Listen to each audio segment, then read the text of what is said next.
Olá meninas, boa noite, tudo bem com vocês? Estamos aqui para a gente encerrar nossa disciplina Educação e Infância, né? Hoje é a nossa última aula e logo após a exposição do vídeo vai estar a atividade avaliatória que eu vou mandar para vocês, tá bom?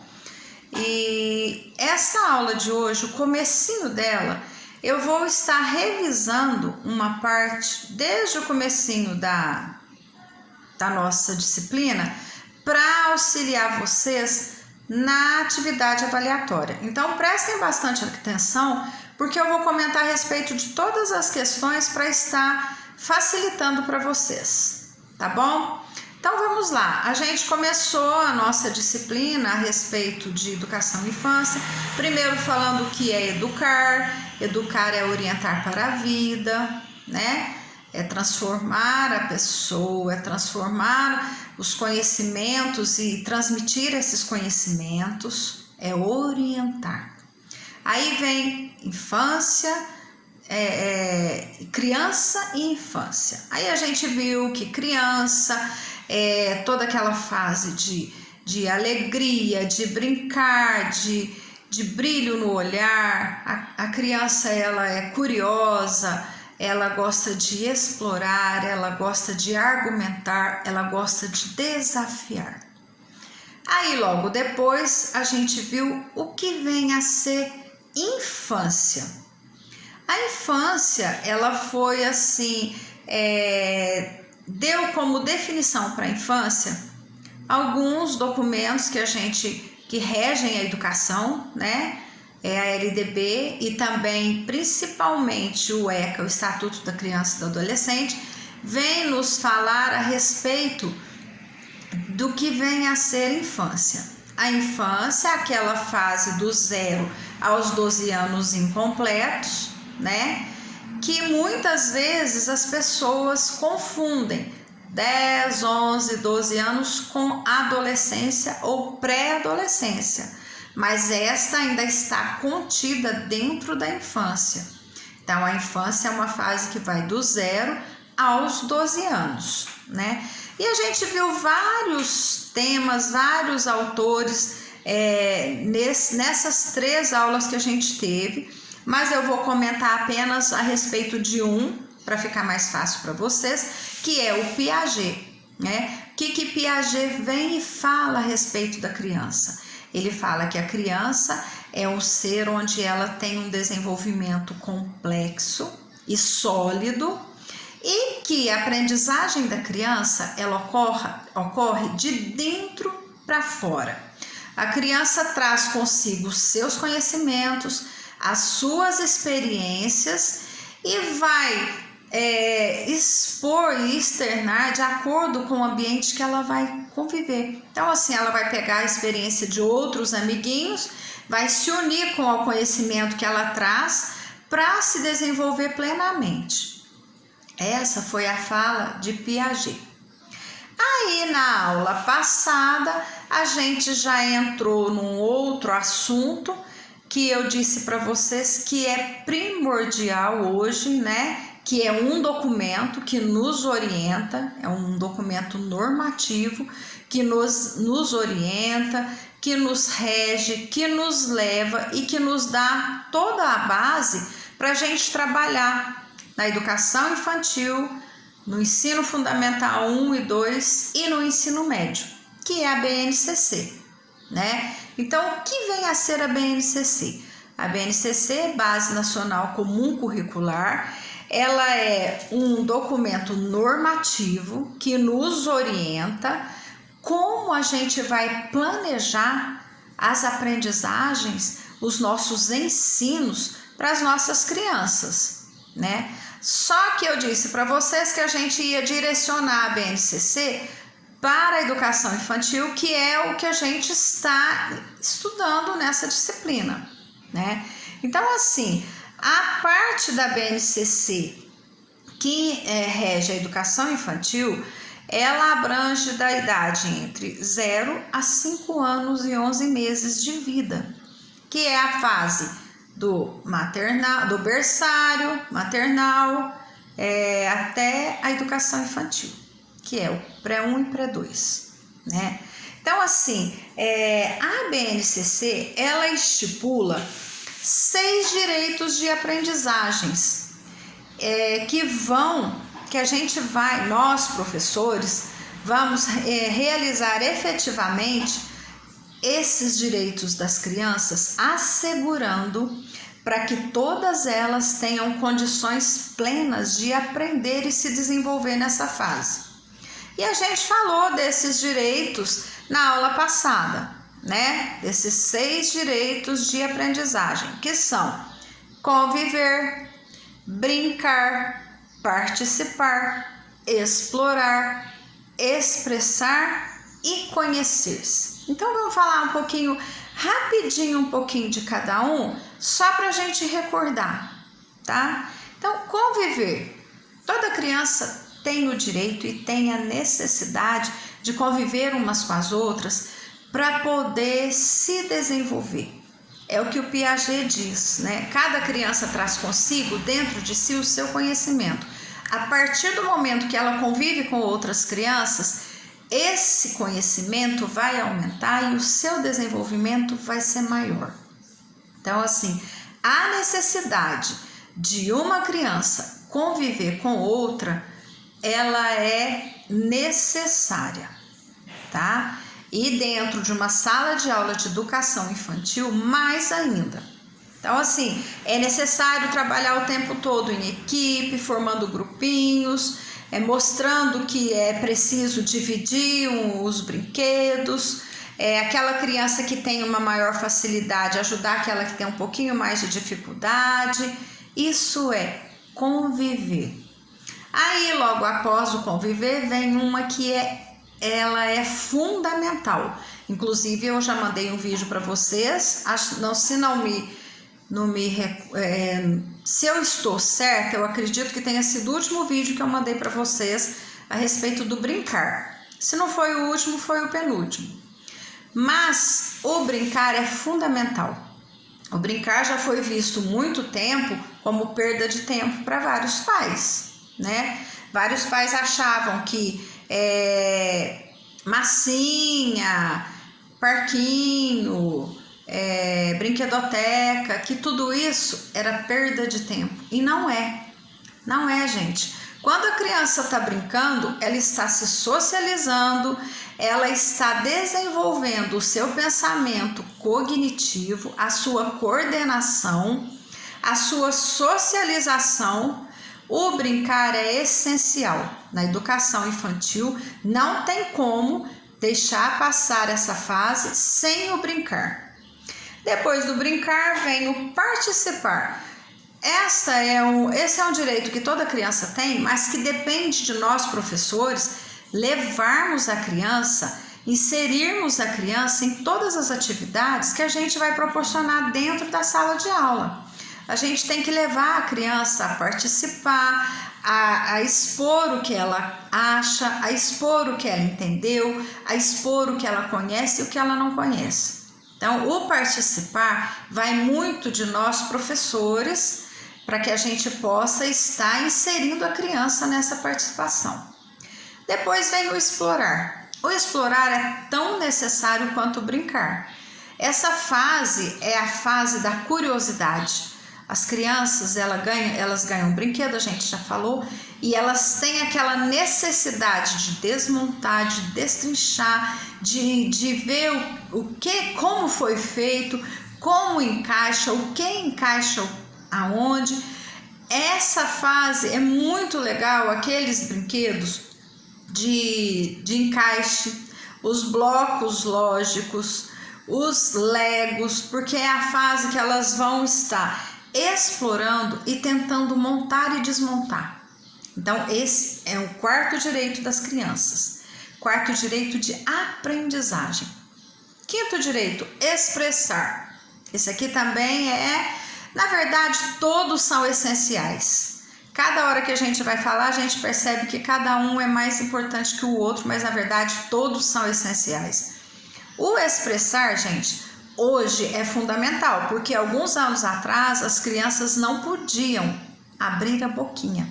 Elas não tinham direito de expressar os seus sentimentos, de expressar os seus medos, os seus anseios, as suas dúvidas. Elas não podiam perguntar se elas não entendiam, elas não podiam perguntar como que era. Hoje não.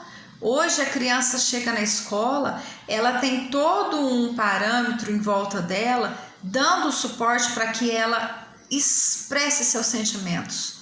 Ela vai nos contar suas angústias, ela vai nos questionar se ela achar que o que a gente está falando não é legal. Ela vai criticar, porque essa fase a criança já faz a sua crítica, né?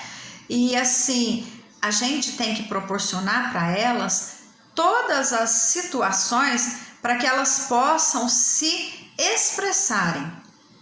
E aí o último direito de aprendizagem é o conhecer-se, o que também não fica nada atrás de importância dos outros. Essa é uma fase onde a criança precisa se autoanalisar, se autoconhecer. Por quê?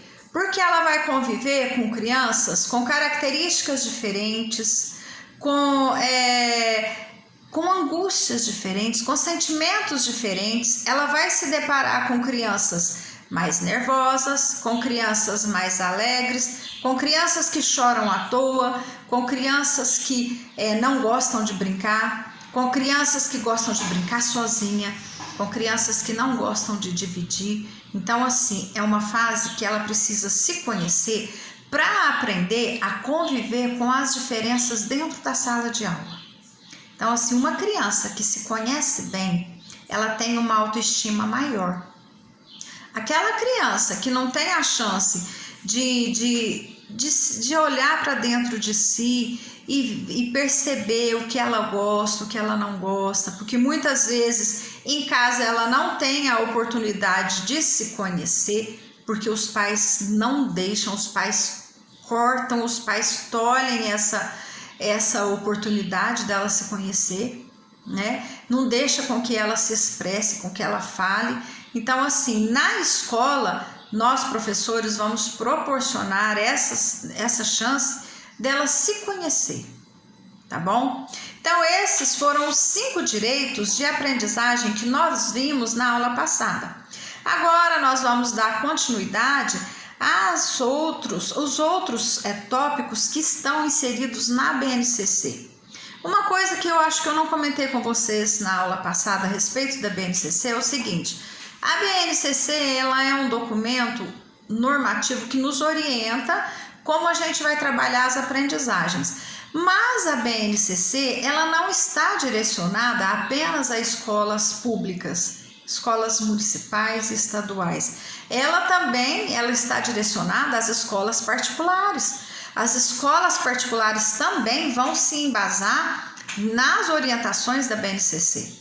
Eu comentei com vocês que eu trabalhei numa escola particular, que a gente seguia um método, que era o método positivo, e desde o ano passado a gente já trabalhava em cima da BNCC. Então, assim, a BNCC não é um documento específico de escolas públicas. As escolas particulares também têm que seguir a orientação da BNCC, tá bom? Aí, assim, além dos direitos de aprendizagem que a BNCC traz para as crianças, principalmente na educação infantil, ela vem com outros campos de experiência, que são 5, que são eles: o eu, o outro e nós, corpo, gestos e movimentos, traços, sons, cores e formas, escuta, fala, pensamento e imaginação, espaços, tempos, quantidades, relações e transformações. São 5 campos de experiência que a BNCC traz para ser trabalhado na educação infantil. Então, assim, o eu, o outro e nós, aonde que ele vai embasar? Na convivência, no convívio, no meu convívio comigo mesma e no convívio com nossos amigos, com nossos colegas. O eu, o outro e nós.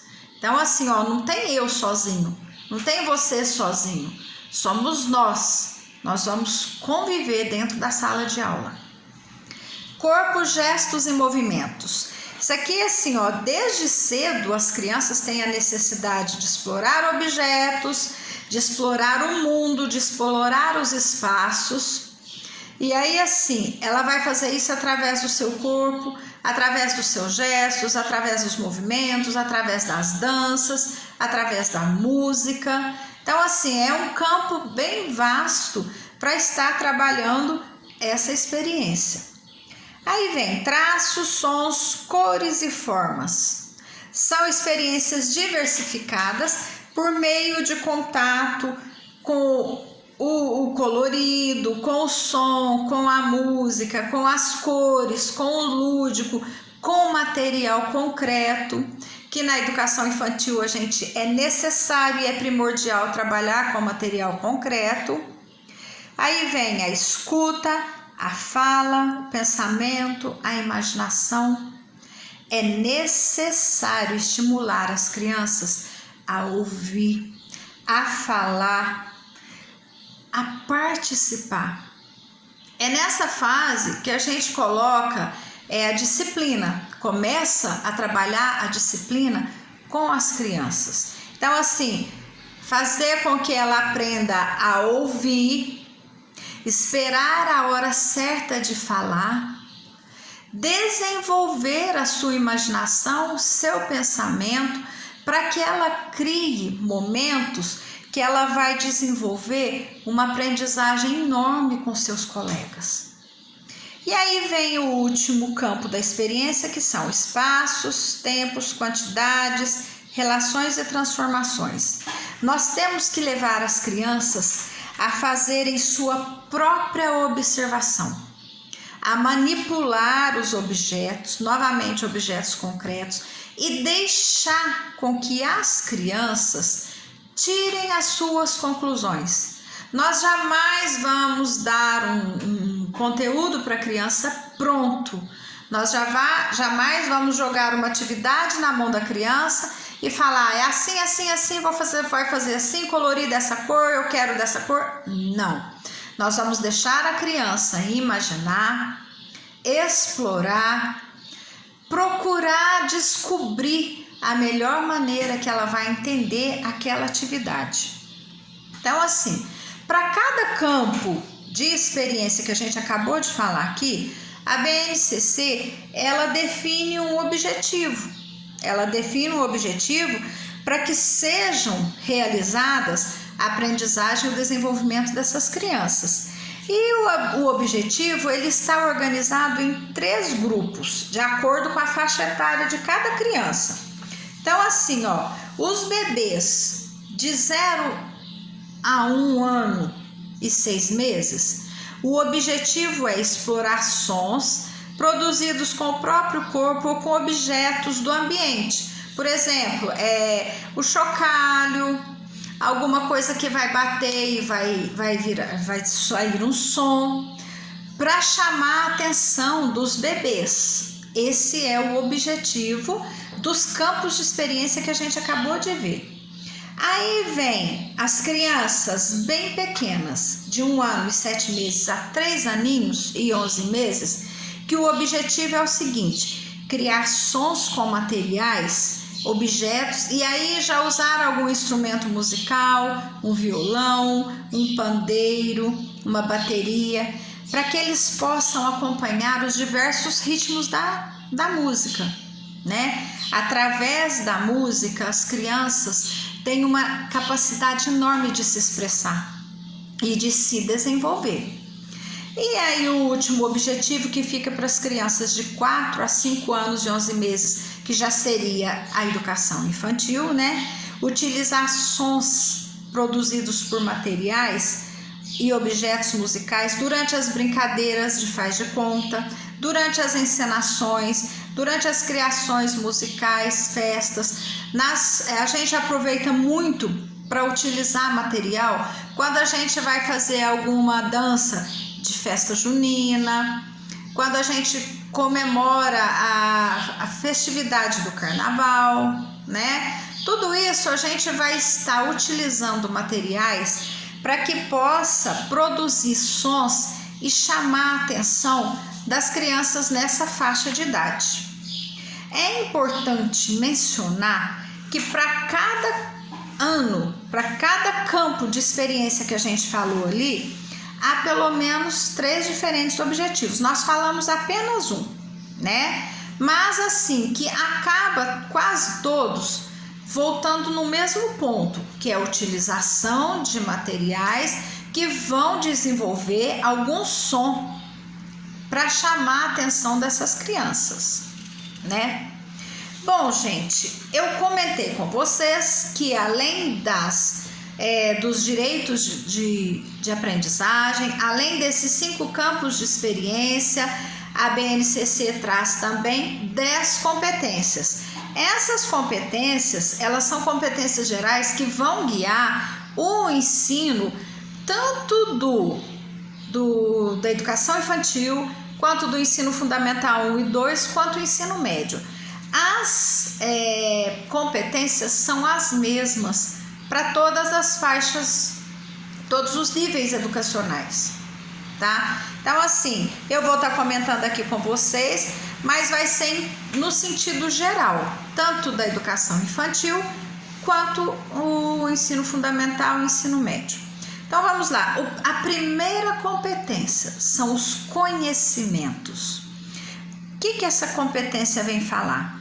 Que a gente vai valorizar e utilizar os conhecimentos que essas crianças trazem com os conhecimentos que a gente vai construir dentro da sala de aula sobre o mundo físico, social, cultural, digital, para entender e explicar a realidade para essas crianças. E a gente vai inserir, desde já, não vou falar muito aqui agora porque é em outra competência que vai estar falando, o digital.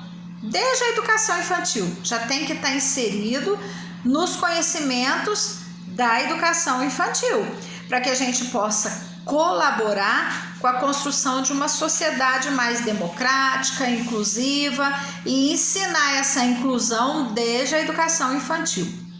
A segunda competência é o pensamento científico, crítico e criativo. A gente vai exercitar a curiosidade da criança, levar as crianças a serem críticas, não críticas de denegrir o trabalho ou a imagem de um amigo, mas crítica no sentido de crescer, de melhorar, né? É uma crítica assim que vai incluir a reflexão, a investigação e vai analisar toda aquela atividade que a gente vai estar realizando com eles, levando a uma imaginação onde eles possam viajar imaginariamente, criar desenhos imaginários, tudo isso através da segunda competência. Na terceira competência, repertório cultural. O que vem a ser isso? A gente vai valorizar as diversas manifestações artísticas e culturais que a gente tem no decorrer do ano dentro da instituição escolar. Então, assim, a gente pode estar inserindo essas crianças em todas aquelas atividades culturais de quadrilha, quando tem gincana, quando tem brincadeiras. Nos dias das crianças, a gente faz aquelas gincanas onde um vai competir com o outro, uma sala com a outra, e assim, levar a criança, descobrir se ela tem algum dom artístico, ou de pintura, ou de dança, ou de música, ou de leitura, ou de declamar um poema.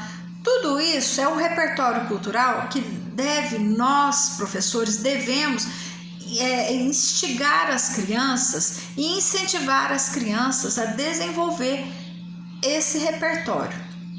A quarta competência é a comunicação. Que vem a ser a comunicação? A comunicação, gente, a gente vai utilizar diferentes linguagens, Por quê? Principalmente hoje, com a inclusão, a gente tem alunos da sala de aula que são mudos ou surdos e utilizam as libras, né? Hoje a gente já tem o apoio de professores de libras dentro da sala de aula. Então, assim, nós vamos desenvolver as diferentes linguagens para essas crianças. Para que, assim, não é porque ela fala normal, não tem necessidade de saber libra. Mas é interessante, porque a criança que tem um amiguinho que não consegue expressar através da fala, necessita de libras, a criança que aprende vai ter facilidade de conversar com os seus amiguinhos, né? Então hoje é necessário a gente estar inserindo a linguagem, a libras nas nossas escolas, para que eles possam estar se inserindo e se socializando com seus amigos. A quinta competência que eu disse para vocês que eu iria deixar para falar sobre ela é a cultura digital. Gente, hoje não tem como a gente fugir da tecnologia, né? E a tecnologia hoje está presente desde a educação infantil. É o que eu disse para vocês, não são todas as escolas que têm a necessidade e a oportunidade de colocar um tablet na mão de seus alunos, né? Mas as escolas particulares, a gente sabe que tem essa oportunidade. Na escola que eu trabalhava era assim, o método, ele mandava para a escola vários tablets para a gente trabalhar na educação infantil. Então, assim, a gente trabalhava cores, formas, formação de palavrinhas, sílabas, tudo isso através da tecnologia. Então, assim, a cultura digital, hoje, mais do que nunca, ela está presente na vida de todos nós. E ela está começando cada vez mais cedo. Haja visto que uma criança hoje de 3 anos, ela pega um celular, ela vai lá com o dedinho no touch e sabe o que tem que fazer. Quantas crianças pegam celular de mãe e conseguem entrar, né, no Google? É até um perigo, né? Mas assim, a gente tem que produzir conhecimentos e levar essas crianças, a se inserir no mundo digital. Por quê? Mas é muito cedo. Não estou falando que vai ter que entregar um notebook ou um celular para uma criança de 3 anos. Não, mas a gente tem a chance de ensinar essa criança na internet com joguinhos educativos, pedagógicos, né? Através da cultura digital. E aí vamos lá, a sexta competência, trabalho de projeto e vida. Trabalho e projeto de vida. O que a gente vai fazer? A gente vai valorizar a diversidade dos saberes e as vivências culturais próprias de cada criança, de cada região, de cada lugar e de cada conhecimento que elas têm. Então, assim, a gente vai alinhar as nossas atividades ao exercício, ao projeto de vida, de acordo com a realidade dessas crianças, porque numa sala de aula a gente encontra várias realidades diversificadas, né? A gente não tem uma realidade única dentro da sala de aula e a gente vai trabalhar e criar um projeto de vida de acordo com essas diferentes realidades no nosso dia a dia. Sétima competência, argumentação. Isso aqui, gente, a criança, ela faz desde pequenininha, né? É argumentar, é perguntar, é indagar. Graças a Deus que hoje elas têm a chance de fazer isso, porque há algum tempo atrás elas não podiam. Então, assim, nós temos que levar essas crianças a argumentarem e mais importante, nós professores temos que fornecer os dados e as respostas confiáveis e verdadeiras para essas crianças. Professor não tem direito de mentir, não. Se ele não sabe, ele vai pesquisar e no outro dia ele vai responder para essa criança, porque é a fase da argumentação. Então, assim, nós temos que tomar cuidado com o que a gente fala, né? Com as respostas que a gente dá, a maneira que a gente responde, mas assim, no nosso dia a dia, ninguém sabe tudo. A gente sabe disso, que um assunto ou outro, uma coisa ou outra, a gente não vai estar sabendo. Se a criança veio e te fez essa pergunta, você não sabe, não fala qualquer coisa, não responda qualquer coisa, principalmente se você não tiver certeza. Fala, nossa, vamos fazer o seguinte, vamos pesquisar todos juntos? Ou então peça para que no outro dia eles tragam essa resposta para vocês. Aí dá tempo também de vocês procurarem a resposta. Mas a criança tem direito de argumentar, de perguntar. E nós temos o dever de responder uma resposta confiável, não mentirosa. 8ª competência, autoconhecimento e autocuidado. A gente já falou, está dentro ali dos 5 direitos de aprendizagem, né? Conhecer-se, mas as competências aqui, ela ainda acentua ainda mais, porque a gente tem que levar a criança a ter um autoconhecimento, se conhecer, e o autocuidado. Vai depender de nós, professores, ensinar essas crianças a cuidar da sua saúde física, da sua higiene, da sua saúde emocional, né? Haja visto que tem vários projetos durante o ano de higiene corporal, aquela semana de campanha de escovação, né? Então, assim, cabe a nós, professores, trabalharmos essa competência. Eu acho essa competência muito importante porque está ligada à emoção, ao autoconhecimento, a gente, quando se fala em emoção, é complicado, porque o que eu gosto de falar para vocês, cada criança traz de casa uma bagagem, uma experiência muitas vezes negativa. Então, assim, o professor de educação infantil, ele tem que ter uma postura onde ele tem que perceber várias vezes certas situações que passa despercebida em casa pelos pais, e vai caber a nós percebermos isso e tentar ajudar essa criança. 9ª competência, empatia e cooperação. Vai depender também de nós, professores. A gente tem que trabalhar essa empatia com as nossas crianças, mostrar para elas que elas têm que se colocar no lugar do outro, né? E ter também essa empatia entre eles e o professor e eles. O professor precisa se colocar no lugar dos seus alunos o tempo todo, para estar conhecendo melhor e para estar sabendo o que realmente está acontecendo com eles. Se a gente não se colocar no lugar de nossos alunos, nós não vamos conseguir ajudá-los. A gente só vai ajudar se a gente se colocar no lugar do outro. E a cooperação, a gente tem que trabalhar em equipe. Tanto ensinar as crianças a trabalhar em equipe, a aprender a dividir, a aprender a repartir, quanto um ajudando o outro, um cooperando com o outro. E a última competência, a responsabilidade e cidadania. Então, a gente vai desenvolver nessa criança a responsabilidade de cidadão, que ela cresça um cidadão com opiniões, que ela possa tomar decisões baseadas na ética, na moral, porque a gente desenvolve isso desde pequenininho.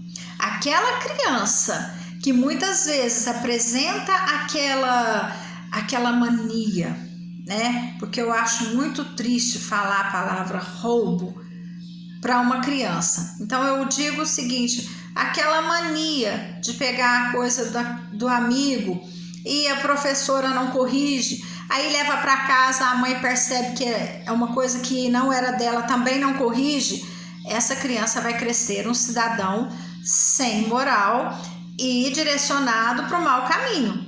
Então, assim, vai depender de nós, professores, trabalharmos a cabecinha dessas crianças para crescerem na ética, na moral e sendo um cidadão do bem. Tudo isso vai depender de nós, professores, né? Então, assim, gente, para encerrar a nossa aula de hoje, eu só queria falar para vocês da importância e da necessidade de um professor de educação infantil ter uma preocupação enorme com seus alunos na sala de aula. Um professor de educação infantil, ele precisa estar atento a vários há várias situações, há vários assuntos e há vários temas no dia a dia na sala de aula. Que muitas vezes, se ele deixa passar despercebido, esses alunos vão ser prejudicados lá no futuro, futuramente, tá bom? Bom, meninas, a nossa aula encerra por aqui. Espero que vocês tenham gostado, tá bom? Eu vou estar enviando um vídeo para complementar a nossa aula, logo após o vídeo da aula. E após o vídeo eu vou estar enviando a atividade avaliatória de vocês, tá bom? Uma boa noite, tudo de bom para vocês. Até uma próxima.